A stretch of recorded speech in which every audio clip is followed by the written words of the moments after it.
जो आज हम पहला सम करने वाले बीआरएस का, वो सबसे मेन, सबसे इंपॉर्टेंट है। क्यों इंपॉर्टेंट है? क्योंकि उसी पैटर्न से हमें बाकी के सारे सम्स करने हैं। जो लॉजिक, जो थिंकिंग हम पहले सम में करने वाले, उसी थिंकिंग, उसी लॉजिक के साथ हमें ये पूरा चैप्टर करना है। मतलब अगर पहला सम समझ में आ गया या उसका जो मेथड है वो समझ में आ गया, तो पूरे चैप्टर में फिर वही चीज करनी है। ओके, तो बिफोर स्टार्टिंग द सम एक बार हम वापस से रिवाइज कर लेते हैं बैलेंस के बारे में, कि नॉर्मल केस में कैश बैलेंस क्या होता है, बैंक बैलेंस क्या होता है। तो चलो फटाफट, कैश बुक एंड पासबुक। मुझे बताओ, कैश बुक कौन मेंटेन करता है? ट्रेडर। Very good. और पासबुक कौन मेंटेन करता है? Bank. Bank. Okay,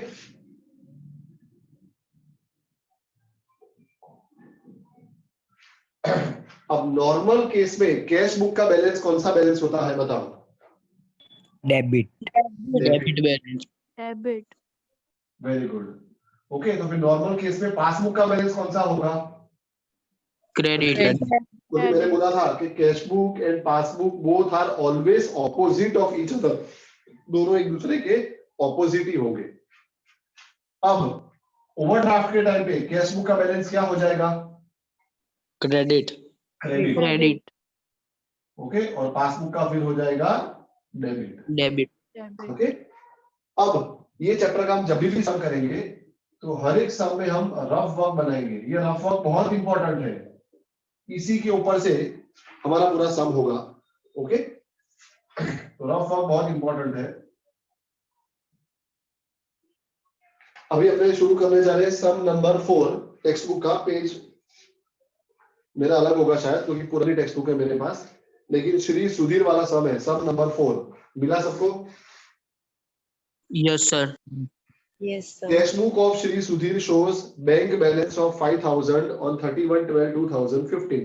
Prepare BRS, Bank Reconciliation Statement. तो पहले हेडिंग दे देंगे BRS, मतलब bank reconciliation statement of Shri Sudhir, और डेट अपने को दिए 31/12/2015। तो S on 31/12/2015।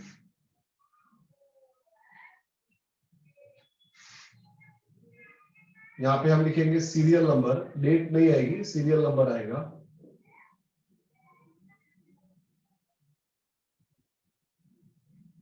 उसके बाद आएगा पर्टिकुलर्स। पर्टिकुलर्स वाला कॉलम जितना हो सके बड़ा रखना है, और लास्ट में जहां तुम्हारा पेज एंड होता है वहां पे डेबिट और क्रेडिट का एक एक कॉलम बनाना है अमाउंट का, बस। बाकी जितनी जगह बची वो सब पर्टिकुलर्स को दे देने की। सीरियल नंबर के लिए मार्जिन यूज कर लेने का, और बुक के राइट साइड पे डेबिट और क्रेडिट दोनों के लिए अमाउंट के कॉलम, और बाकी जो बीच की स्पेस बचेगी वो पूरा पर्टिकुलर्स हो जाएगा। डेबिट रुपीस, क्रेडिट रुपीस, ये हमारा फॉर्मेट रेडी हो गया। बोलो, फॉर्मेट में कोई भी डाउट? No sir. अब ध्यान यहाँ रखना, अब अपने सम शुरू करने जा रहे हैं। रफ वर्क अपने बनाएंगे। रफ वर्क के अंदर भी एक तरफ लिखेंगे कैश बुक और एक तरफ लिखेंगे पासबुक। ओके, और एक चीज याद रखना, हर ट्रांजैक्शन को पढ़ के इतना तो हमें पता है कि कैश बुक और पासबुक दोनों में एंट्री एक दूसरे से ऑपोजिट होगी। ओके, लेकिन पासबुक बनाना हमारे हाथ में नहीं है। जो ट्रेडर है वो तो क्या बनाता है? Cash book. तो पूरे ट्रांजैक्शन में जितने भी ट्रांजैक्शन है, इसमें टोटल 6 ट्रांजैक्शन है। हर एक ट्रांजैक्शन में think only of cash book. पूरे चैप्टर में याद रखना, think only of cash book. ये ट्रांजैक्शन की एंट्री कैश बुक में कहां पे आएगी? डेबिट में आएगी या क्रेडिट में आएगी? बस think only of cash book. हर एक ट्रांजैक्शन को पढ़ के सिर्फ कैश बुक के बारे में सोचने का, कि कैश बुक में रिसिप्ट साइड पे आएगा मतलब डेबिट साइड पे आएगा, या पेमेंट साइड पे आएगा मतलब क्रेडिट साइड पे आएगा, वो हमें सोचना है। ओके, चलो तो देखते हैं, अपने शुरू करते हैं। ध्यान यहाँ पे,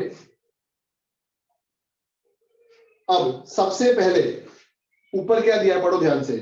cash book of Shri Sudhir shows bank balance. हमेशा ये पूरे चैप्टर में हमें बैंक बैलेंस ही दिया होगा। In the full chapter in each and every sum bank balance will be only given, पर bank balance as per cash book दिया है या पासबुक दिया है वो देखना है। तो क्या लिखा है क्वेश्चन में, cash book of Shri Sudhir shows bank balance, यानी कि हमको बैंक बैलेंस दिया है एज पर कैश बुक। तो ऊपर हेडिंग लिखेंगे हम सबसे पहले बैंक बैलेंस। बैंक बैलेंस तो आएगा ही एज पर कैश बुक या पासबुक, वो क्वेश्चन पे डिपेंड करेगा। अभी सम नंबर 4 में ऊपर क्या लिखा है, cash book of Shri Sudhir, तो अपने आप ही क्या लिखेंगे, कैश बुक। कितना रुपीस बोला है, 5000 बोला है स्टार्टिंग में। ओके, क्या कहीं पर भी ओवरड्राफ्ट वर्ड लिखा है? No sir. नो। No, मतलब ये sir. कौन सी कंडीशन है, नॉर्मल। अब बताओ, नॉर्मल कंडीशन में कैश बुक है, नॉर्मल कंडीशन में कैश बुक का बैलेंस कौन सा होता है, डेबिट। Debit. 5000 को कहां पे लिखेंगे हम, डेबिट साइड पे। Understood? Yes, sir. Yes, sir. वापस से बैंक बैलेंस एज पर, ये तो फिक्स है, हर एक समय ये तो लिखना ही है। अब यहां पर एज पर कैश बुक आएगा या पासबुक आएगा, वो क्वेश्चन पे डिपेंड करता है। सम नंबर 4 में कैश बुक लिखा है, ओके, स्टार्टिंग में मतलब कैश बुक लिख दिया, और कहीं पर भी ओवरड्राफ्ट नहीं लिखा है, मतलब it is a normal condition. तो कैश बुक में नॉर्मल कंडीशन में क्या होता है, डेबिट होता है, यानी डेबिट में 5000 लिख दिया। बोलो, इसमें कोई भी doubt? No No, sir. sir. Okay, No, sir. अब अपना रफ वर्क शुरू होगा। ट्रांजैक्शन नंबर 1 से 6 ट्रांजैक्शन है, 1 2 3 4 5 6, तो 6 बार रफ वर्क होगा, 1 2 3 4 5 एंड 6। अब हर एक में क्या करना है, think only of cash book. हमेशा कैश बुक के बारे में सोचेंगे हर ट्रांजैक्शन को पढ़ के। तो चलो पहला ट्रांजैक्शन पढ़ते हैं, चेक ऑफ 8000। पहले फर्स्ट हाफ पार्ट पढ़ने का। देखो, हर ट्रांजैक्शन में बीच में कॉमा होगा, ओके, मतलब हर ट्रांजैक्शन 2 पार्ट में डिवाइडेड होगा। पहला हाफ पार्ट पढ़ोगे तो हमें पता चल जाएगा कि डेबिट करना है या क्रेडिट करना है। तो चलो, cheque of 8000 deposited in the bank, बस इतना ही पढ़ते हैं अभी हम। 8000 का चेक हमने बैंक में डिपॉजिट किया। बैंक में डिपॉजिट किया मतलब क्या हुआ, कैश हमारे बिजनेस में आया, यस और नो? हम चेक अगर हमारे बैंक अकाउंट में डालेंगे तो पैसा हमारे खाते में आ जाएगा। तो बोलो, कैश कम्स इन के cash goes out? Cash comes in. Cash cash comes comes in. इन। किसी का चेक होगा, कोई हमारे कस्टमर का, हमने बैंक में डिपॉजिट करा, मतलब वो पैसा हमारे पास आएगा, कैश कम्स इन। और कैश बुक में क्या होगा, डेबिट व्हाट कम्स इन, तो क्या होगा, debit. Understood? Yes Yes, sir. sir. तो कैश बुक में डेबिट आ गया, तो पासबुक में अपने आप क्या होने वाला है, Credit. क्रेडिट। कुछ सोचने का ही नहीं। Think only of cash book, सिर्फ कैश बुक के बारे में सोचो, फिर पासबुक में ऑपोजिट लिख देने का, डेबिट हो तो क्रेडिट लिख देने का, क्रेडिट हो तो डेबिट लिख देने का। ये पता चला मैंने कैश बुक में क्यों डेबिट लिखा, yes sir. Because Yes, cheque sir. Deposited in the bank बोला है। अब चेक अगर डिपॉजिट होगा तो cash comes in, debit what comes in, इसके लिए यहाँ पे डेबिट, यहाँ अपने आप credit. Understood? Yes sir. Yes, अब sir. अब ये दोनों में से हमारा अमाउंट हम डेबिट में लिखेंगे या क्रेडिट में, वो कैसे पता चलेगा? तो वो कॉमा के बाद वाला पार्ट अब पढ़ने का। कॉमा के बाद में क्या लिखा है, this cheque is not credited in passbook. कहां पर एंट्री बाकी है, नॉट क्रेडिटेड इन पासबुक, कहां पर एंट्री बाकी है, पासबुक में। पासबुक में बाकी है। इसके लिए पासबुक को सर्कल कर दिया, मतलब ट्रांजैक्शन 1 की एंट्री कहां पे आएगी, क्रेडिट साइड पे आएगी। कॉमा के पहले वाला पार्ट पढ़ोगे तो डेबिट क्रेडिट कहां लिखना है वो पता चल जाएगा। फिर सर्कल कहां करना है, तो सर्कल कहां पे करने का, सर्कल वहां करने का जहां की एंट्री बाकी हो। ओके, तो क्या लिखा है, which is not credited in a passbook, entry passbook में बाकी है, इसके लिए मैंने पासबुक में सर्कल कर दिया। अंडरस्टूड? Yes sir. देखो, अब फर्स्ट ट्रांजैक्शन का हम कैसे लिखेंगे, पूरा क्वेश्चन में से लिखना है अमाउंट को हटा के, अमाउंट और डेट को हटा के, तो क्या आएगा बोलो, a check was deposited with bank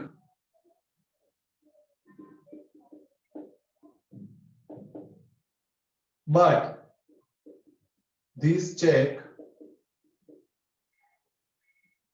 is not credited in passbook. Date नहीं लिख रहे क्यों, अमाउंट नहीं लिख रहेगा, डेट और अमाउंट को छोड़ के। और कितना अमाउंट है यहाँ पर 8000, कहां पर आएगा 8000 क्रेडिट में। Any doubt? No sir. Yes, sir. No, sir. और सेकंड, तो चलो पहले सेकंड का रफ वर्क करते हैं। पहले खाली फर्स्ट हाफ पार्ट पढ़ेंगे। A cheque of 6000 was send for collection to bank. Cheque of 6000 was send for collection to bank. Bank पैसा कलेक्ट करेगी, मतलब क्या होगा, पैसा आएगा कि जाएगा? पैसा आएगा। बैंक को हमने भेजा क्यों? कलेक्शन के लिए, उघराणी के लिए, पैसा लेने के लिए। ओके, तो कलेक्शन का मतलब पैसा हमारे बिजनेस में आने वाला है। Cash comes in. Okay, debit what comes in, तो कैश बुक में कहां पे आएगा? Debit side. तो पासबुक में अपने आप कहां पे आ जाएगा? Credit side. Understood? Yes, sir. Yes, sir. Which is not collected by bank. बोलो कहां पर एंट्री बाकी है? Credit. कलेक्टेड बाय बैंक बोला है। पास- बैंक का मतलब क्या हुआ? पासबुक। बैंक यानी पासबुक। यहाँ पे अगेन सर्कल कर दे। अंडरस्टूड? मतलब ट्रांजेक्शन 2 का जो अमाउंट है वो भी हम कहां लिखेंगे? क्रेडिट साइड पे लिखेंगे। तो देखो, a cheque was sent for collection to bank. Collection का मतलब चेक को बैंक के पास भेजना कलेक्शन के लिए। इसका मतलब क्या होता है? मान लो हमारा बहुत बड़ा बिजनेस है। ओके, मेरे बहुत सारे क्रेडिटर्स हैं जिन्होंने मुझे चेक दिया है। अब मेरे पास इतना टाइम नहीं है कि मैं हर एक का चेक जाके डिपॉजिट करूं। तो अपने क्या करते हैं, सारे चेक उठा के बैंक को पहले से ही दे देते हैं। फिर बैंक अपने डेट पे, जो चेक के ऊपर डेट लिखी होगी, उस डेट को जाके क्लियरिंग करेगी, मतलब पैसा सामने वाले के अकाउंट में से निकाल लेगी। ओके, तो cheque was sent for collection to bank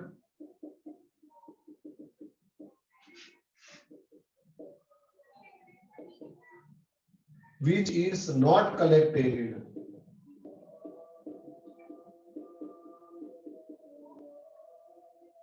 by bank। Amount है 6000, कहां पे आएगा? क्रेडिट में। नंबर 3, अब थर्ड देखते हैं क्या लिखा है, ध्यान से समझना। A cheque of 3000 was issued. Issue करना मतलब चेक देना। अब अगर हम किसी को चेक देंगे तो बताओ, कैश हमारे बिजनेस में आएगा या जाएगा? जाएगा। जाएगा। जाएगा। देखो, चेक डिपोजिटेड लिखा हो, कलेक्टेड लिखा हो तो आता है पैसा, पर चेक इश्यू करा है मतलब हमने किसी को दिया है, तो कैश गोज आउट। यहाँ पे क्या आएगा? Credit what goes out. Think only of cash book. Okay, तो अगर हम चेक किसी को देंगे तो हमारे बिजनेस से कैश जाएगा, तो कैश बुक में कहां पे रिकॉर्ड करेंगे हम? क्रेडिट साइड पे, क्योंकि हम पेमेंट कर रहे हैं। अब कैश बुक में अगर क्रेडिट साइड पे आया तो पासबुक में कहां पे आएगा? Debit side. यस और no? Yes, sir. Yes, sir. अब कॉमा के बाद पता चलेगा कि कहां पर एंट्री बाकी है। तो पढ़ो क्या लिखा है? Which is not debited by bank. किसने डेबिट नहीं करा है? बैंक ने डेबिट नहीं करा है, मतलब अगेन पासबुक में एंट्री बाकी है। अंडरस्टूड? Yes. Yes, sir. तो चलो अब third, a cheque was issued for payment of electricity bill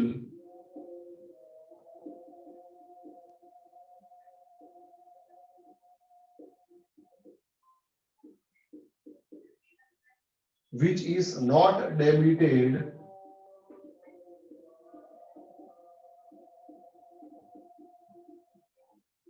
by bank in passbook। Okay, passbook पे एंट्री बाकी है, तो 3000 आएगा डेबिट साइड पे। नंबर 4, तुम एक एक लाइन छोड़ के लिख सकते हो ना इसमें, ये तो स्टेटमेंट है खाली, कोई अकाउंट नहीं है ये। Number 4, cheque of 2000 was drawn. Drawn का मतलब वही होता है इश्यू करना। देखो ये कीवर्ड्स भी याद रखो तो अच्छा ही है। डिपोजिटेड, कलेक्टेड, इसका मतलब क्या होता है? Cash comes in, issued, drawn. Cheque किसी को इश्यू करना है, चेक किसी को ड्रॉ करना मतलब देना, तो उसमें क्या होता है? Cash goes out. ओके, तो चेक ड्रॉ करा मतलब हमने चेक किसी को दिया है, मतलब कैश गोस आउट। तो कैश बुक पे कहां पे आएगा? Credit side. तो पासबुक में अपने आप कहां पे आ जाएगा? Debit side. अब कहां पर एंट्री बाकी है? फोर्थ वाले में क्या लिखा है? But it is not presented for payment. हमने चेक तो दे दिया क्रेडिटर को, पर क्रेडिटर ने अभी तक प्रेजेंट नहीं करा उसको। प्रेजेंट नहीं करा मतलब वो चेक अभी तक बैंक में ही नहीं गया है। तो कहां पर एंट्री बाकी है? कैश बुक में या पासबुक में? पासबुक में। पासबुक में। समझ में आया ना? पढ़ो देखो, चेक ऑफ 2000 वॉज ड्रॉन, मतलब हमने चेक तो दे दिया to the creditor but it is not presented for payment. अभी तक क्रेडिटर ने वो चेक अपने बैंक में नहीं डाला है, मतलब बैंक में एंट्री करना बाकी है। चलो नंबर 4, और cheque was drawn and given to creditor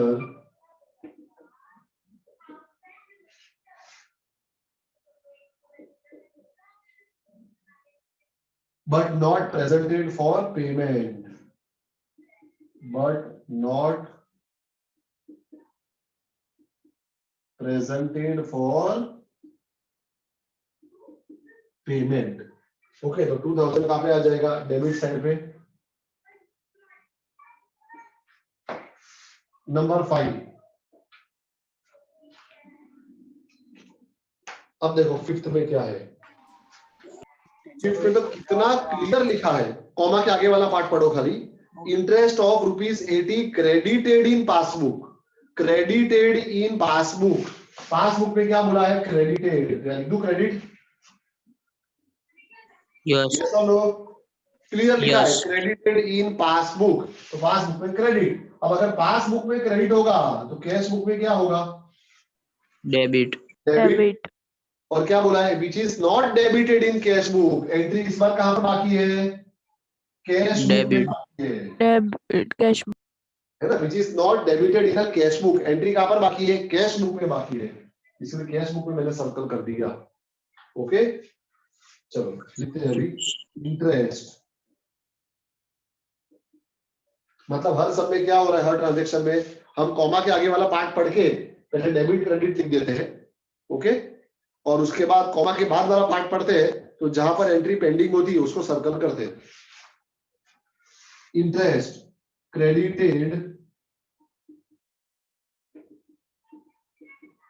in passbook which is not debited in cash book। आज अगर आ सकते हैं रातें जमवा क्या माइक्रोफोन हमको यूज જોઈએ करो। दवा का ऊपर से group सतवारा,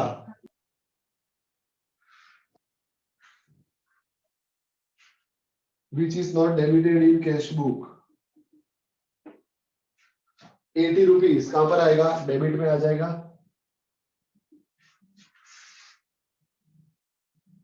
number 6,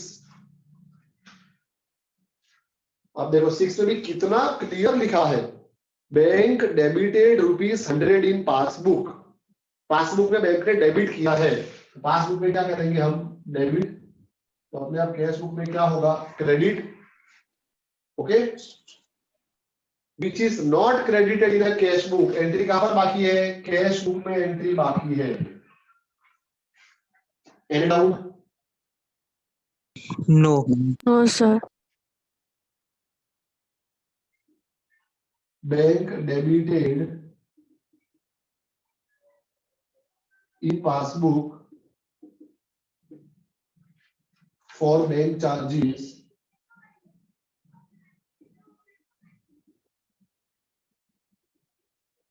which is not credited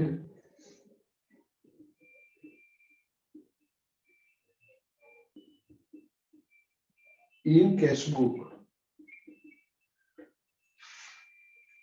okay, कितना रुपीस है? 100 रुपीस। और कहां पर आएगा वो? क्रेडिट साइड पे आएगा। चलो सारे ट्रांजेक्शंस की हमने एंट्री कर दी। अब देखो क्या करना है। ऊपर हमें दिया था bank balance as per cash book, तो नीचे उसका ऑपोजिट आएगा। यानी अब हम लिखेंगे bank balance as per passbook. ऊपर कैश बुक था तो नीचे ऑपोजिट पासबुक लिख देने का, ऊपर पासबुक हो तो नीचे कैश बुक लिख देने का। ओके, और इसका अमाउंट कैसे आएगा? इसका अमाउंट आएगा डिफरेंस से। और अकाउंट का रूल है डिफरेंस हमेशा कहां लिखने का? जहाँ पे टोटल कम हो। जहां पे टोटल कम हो। तो चलो डेबिट का टोटल कितना है? 5 + 3 8 + 2 10,080। ओके, और क्रेडिट का टोटल कितना है? 14,100 14,100 100 14,100। और डिफरेंस कितना आएगा बोलो?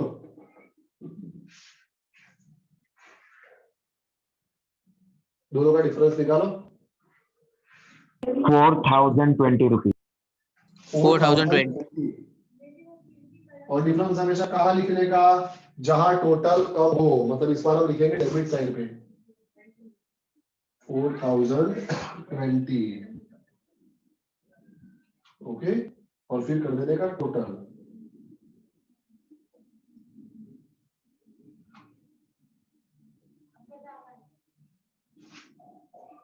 $14,100 14,100।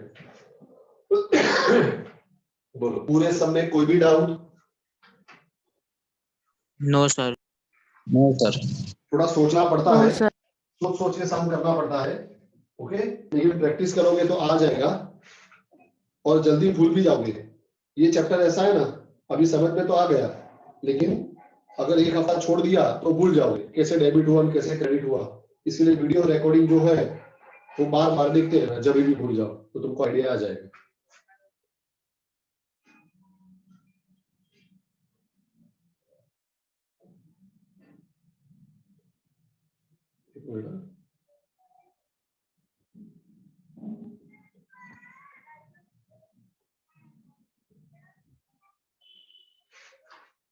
इसका स्क्रीनशॉट तो ले लिया है मैंने।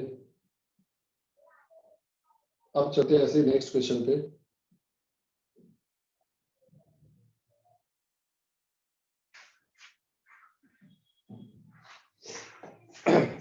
Let us go to the next sum. Now, question number 5. अब क्वेश्चन नंबर 5 क्या लिखा है? सबसे स्टार्टिंग में पढ़ो। Cash book of Naresh shows credit balance of bank. Clearly credit word लिखा है, और कौन सी बुक बोला है? Cash book. तो क्रेडिट देंगे बैंक बैलेंस एज पर क्या आएगा? Cash book. यस और नो? Yes yes. और इस बार ये टेबल की कोई जरूरत नहीं है, इस बार ये टेबल को देखना ही नहीं, क्योंकि क्लियरली क्वेश्चन में बोल ही दिया है credit balance of 12,000। Credit balance तो कहां लिखेंगे उसको? क्रेडिट में। क्रेडिट में लिखेंगे। कुछ ना बोला होता तो अपने उसको नॉर्मल केस समझते और डेबिट में लिखते, क्योंकि कैश बुक है इसके लिए। ओके, अगर ओवरड्राफ्ट बोला होता तो क्रेडिट में लिखते, पर यहाँ पे तो ना नॉर्मली कुछ बोला है ना ओवरड्राफ्ट लिखा है, क्लियरली डायरेक्ट दे दिया है कि भाई क्रेडिट बैलेंस, तो अपने को क्रेडिट साइड पे लिख देने का। चलो अब शुरू करते हैं। फर्स्ट पहले खाली पहला हाफ पढ़ के डिसाइड करेंगे। Cheque of 10,000 deposited with the bank. अब चेक अगर हम डिपॉजिट करेंगे तो क्या होगा? Cash comes in, debit what comes in, तो कैश बुक में आएगा डेबिट साइड, पासबुक में लिखेंगे उसको credit side. Any doubt? No sir. अब सर्कल कहां करना है तो वो कॉमा के बाद पढ़ने का तो पता चलेगा। कॉमा के बाद लिखा है it is not yet recorded in passbook. कहां पर एंट्री बाकी है? पासबुक में बाकी है, यहाँ पे सर्कल। अंडरस्टूड? यस। और चेक डिपॉजिटेड शॉर्ट में लिख रहा हूं with bank which is not yet recorded in passbook. Amount है 10,000 और आएगा क्रेडिट साइड पे। नाउ ट्रांजैक्शन नंबर 2, कितना क्लियर लिखा है, interest credited by bank. Credited by bank, bank ने क्रेडिट किया है, मतलब पासबुक में क्या होगा, क्रेडिट। यस और नो? Yes. तो अपने आप कैश बुक में Yes. क्या होगा, डेबिट। अब एंट्री कहां बाकी है, तो not recorded in cash book, cash book में एंट्री बाकी है, तो यहाँ पे सबका हो जाएगा। Interest credited by bank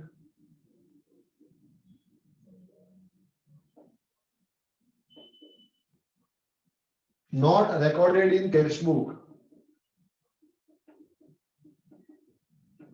amount है 160 और आएगा debit side.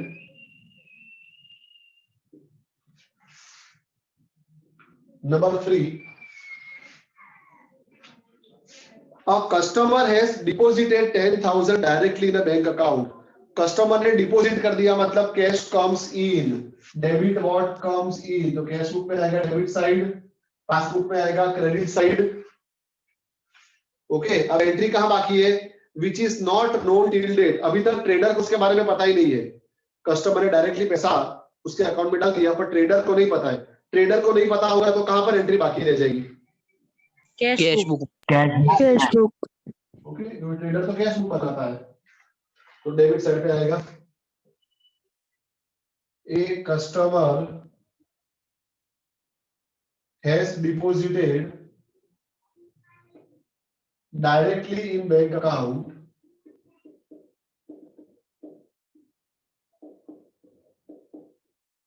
which is not known till, which is not known लिखोगे तो भी चलेगा। अमाउंट है 10,000 और आएगा डेबिट साइड पे।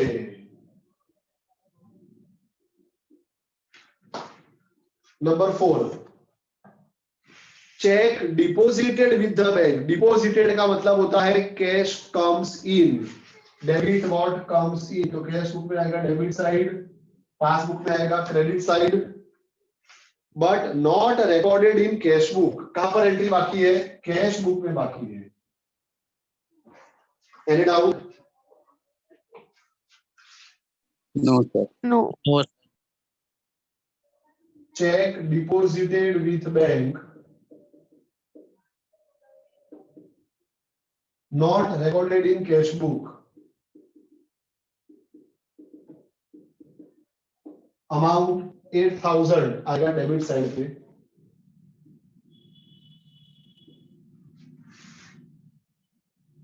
Number 5, check drawn. मैंने बोला था ड्रॉन वर्ड का मतलब क्या होता है, cash goes out, credit what goes out, credit side, तो पासबुक में अपने आप कहां पे आएगा, debit side.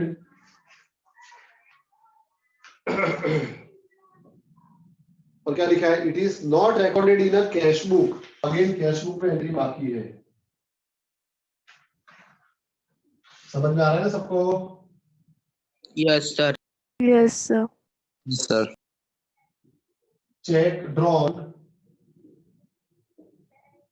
And paid by bank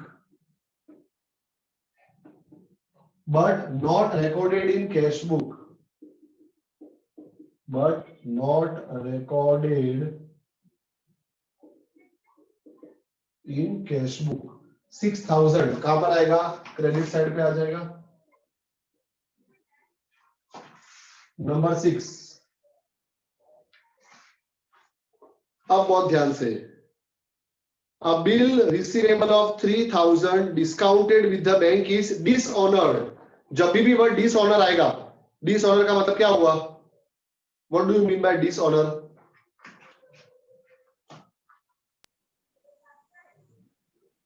bank account में पैसे ना हो।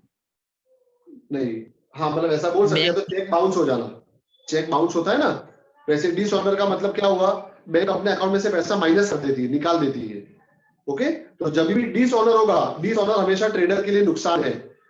अगर चेक डिसऑनर हुआ है तो इसका मतलब क्या हुआ, हमारे अकाउंट में से उतना पैसा माइनस हो गया, डेबिट हो गया, निकल गया। ओके, तो पैसा माइनस हो गया, निकल गया, मतलब कैश गोज आउट। तो कैश बुक में कहां पे आएगा, क्रेडिट साइड, और पासबुक में कहां पे आएगा, डेबिट साइड। याद रखना, चेक डिसऑनर या बिल डिसऑनर होने का मतलब होता है कैश गोज आउट, वो पैसा चला गया हमारे अकाउंट में से, कैश गोज आउट। तो कैश बुक में क्रेडिट साइड और पासबुक में debit side. Understood? Yes sir. Sir अब इसकी एंट्री कहां बाकी है, तो which is not known to Naresh. Naresh को नहीं पता है, नरेश अपना ट्रेडर है, ट्रेडर को नहीं पता है, तो कहां पर एंट्री बाकी रह गई, कैश बुक। कैश बुक में। Okay, a bill receivable discounted with bank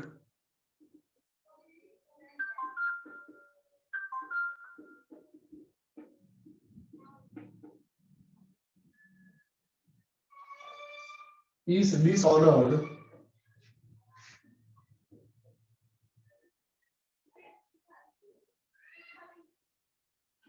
and bank has recorded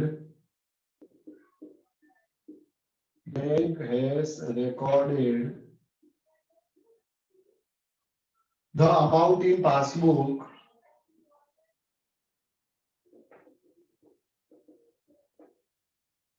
including noting charges. ये नोटिंग चार्जेस क्या होता है वो तुमको बाद में पता चलेगा पार्ट 2 के अंदर, पर अभी खाली इतना समझ लो, नोटिंग चार्जेस मतलब वन टाइप ऑफ पेनल्टी। जब चेक बाउंस होता है तो बैंक हमसे पेनल्टी चार्ज करती है, तो it is one type of penalty, अभी ऐसा मान के चलो। बाकी डिटेल में इसको पार्ट 2 में चैप्टर आएगा बिल्स का, ओके, बिल्स ऑफ एक्सचेंज, उसके अंदर हम पढ़ेंगे। तो including noting charges, noting charges को मैंने शॉर्ट में एनसी लिख दिया है, ऑफ ₹40। अमाउंट नहीं लिखेगा यहाँ पे, which is not known to Naresh, which is not known to Naresh. मतलब कहां पर एंट्री बाकी रह गई है, कैश बुक में, यानी क्रेडिट साइड पे हम लिखेंगे कितना अमाउंट, टोटल 3000, तो अमाउंट 5 और ₹40 पेनल्टी भी है, यानी कितना आएगा total 3040। 3040। Understood? Number 7, yes. Total of receipt of cash book cast short by 2000। अब देखो ध्यान, यहाँ पे ये अंडर कास्ट और ओवर कास्ट वाले बहुत सारे सम्स आएंगे। कास्ट शॉर्ट का मतलब होता है अंडर कास्ट, तो कोई दिमाग नहीं लगाने का, मैं ऐसे रूल तुमको लिखवा रहा हूं, अंडर कास्ट और ओवर कास्ट का मैं रूल लिखवा रहा हूं, वो रूल याद रखना। मैं लॉजिक तो समझा देता हूं और रूल भी लिखवा देता हूं, अंडर कास्ट और ओवर कास्ट का। ओवरकास्ट, ओवरकास्ट का मतलब होता है गलती से ज्यादा अमाउंट लिख देना। ओके, ओवरकास्ट मतलब गलती से ज्यादा अमाउंट लिख देना। O for overcast, O for opposite side. तो ओवरकास्ट अगर आ जाए इक्वेशन में तो एंट्री कहां करने की, ऑपोजिट साइड करने की। कैसे करने की वो अभी समझ में आएगा, अभी खाली तुम कीवर्ड याद रखो। ओवरकास्ट मतलब हमने गलती से ज्यादा लिख दिया है, अब ज्यादा लिखा है, ओके, तो उसको बैलेंस कैसे करेंगे, कट तो कर नहीं सकते अकाउंट्स के अंदर, तो क्या करना पड़ेगा, ऑपोजिट साइड पे एंट्री कर देने की। और अगर अंडर कास्ट लिखा हो, अंडर कास्ट, अंडर कास्ट की जगह पर कास्ट शॉर्ट भी बोलते हैं, एक ही मतलब है, दोनों समानार्थी शब्द है। अंडर कास्ट हो या कास्ट शॉर्ट हो तो उसका मतलब होता है सेम साइड। ओके, याद रहेगा इतना अभी। ओवरकास्ट मतलब ऑपोजिट साइड। ओवरकास्ट का मतलब क्या हुआ, गलती से हमने कैश बुक में रिसिप्ट साइड मतलब डेबिट साइड पे 2000 ओवरकास्ट कर दिया, मतलब ज्यादा लिख दिया।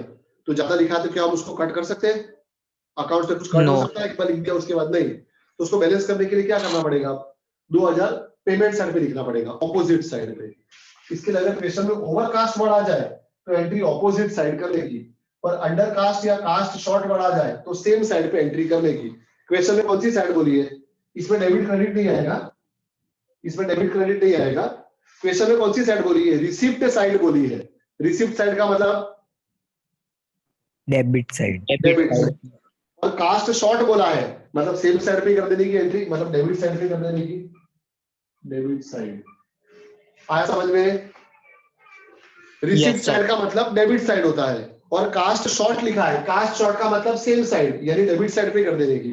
अगर इसी ट्रांजैक्शन के अंदर में कास्ट शॉर्ट की जगह ओवर कास्ट करूं, ओवर कास्ट लिखूं, तो रिसिप्ट साइड का मतलब होता है डेबिट साइड, पर ओवर कास्ट आ गया तो ऑपोजिट साइड एंट्री करने की, मतलब क्रेडिट साइड कर देने की। Understood? Yes, sir.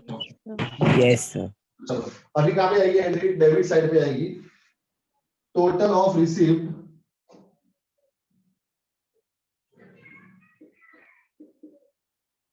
Side of cash book cast short by 2000, cast short, बस इतना ही लिखना है, और 2000 आ जाएगा डेबिट साइड पे।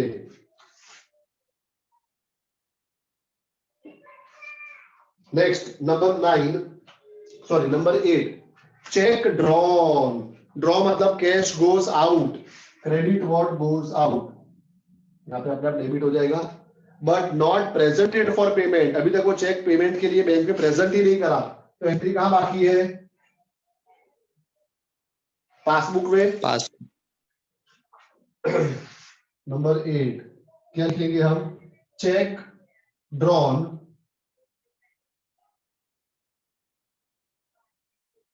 But not presented for payment,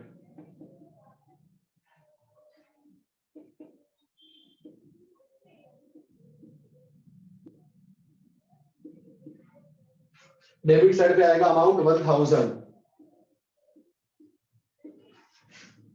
next number 9, check deposited. Deposited का मतलब होता है cash comes in, debit what comes in, तो पासबुक में अपने आप credit side. Not credited in a bank, कहां पर एंट्री बाकी है? बैंक में। बैंक में मतलब कि पासबुक में एंट्री बाकी है, तो check deposited but not credited in bank, amount आएगा ₹1500, कहां पे आएगा? Credit side. और लास्ट में नंबर 10, ध्यान यहाँ पे, अब बैंक हैज डेबिटेड, कितना क्लियर लिखा है? बैंक हैज डेबिटेड, बैंक ने डेबिट किया, मतलब पासबुक पे कहां पे आएगा? Debit. डेबिट, तो कैश बुक पे अपने आप credit.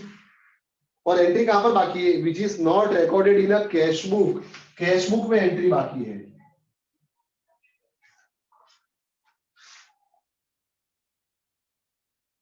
Bank has debited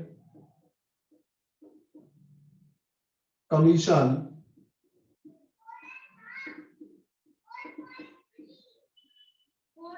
in passbook, comma, which is not recorded in cash book, which is not recorded in cash book. How much rupees? 80, और कहां पर आएगा? क्रेडिट में आ जाएगा। चलो सारी एंट्री खत्म हो गई। अब ऊपर था bank balance as per cash book, तो नीचे क्या आएगा? बोलो। Bank balance as per passbook. Bank balance as per passbook, और ये अमाउंट हमेशा डिफरेंस से आएगा, और डिफरेंस हमेशा कहां लिखते हैं? जहां टोटल कम हो।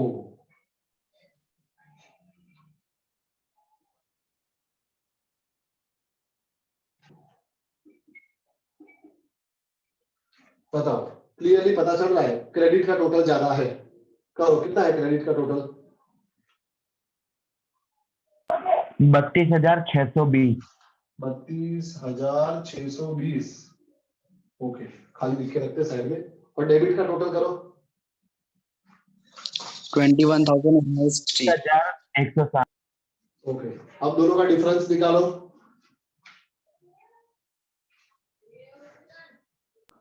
11,460. 11,460. डिफरेंस हमेशा कहाँ लिखने का, जहां टोटल कम हो। डेबिट में टोटल कम है 32,620. 32,620. क्लियर सबको? Yes, sir. So with this we have completed two sums.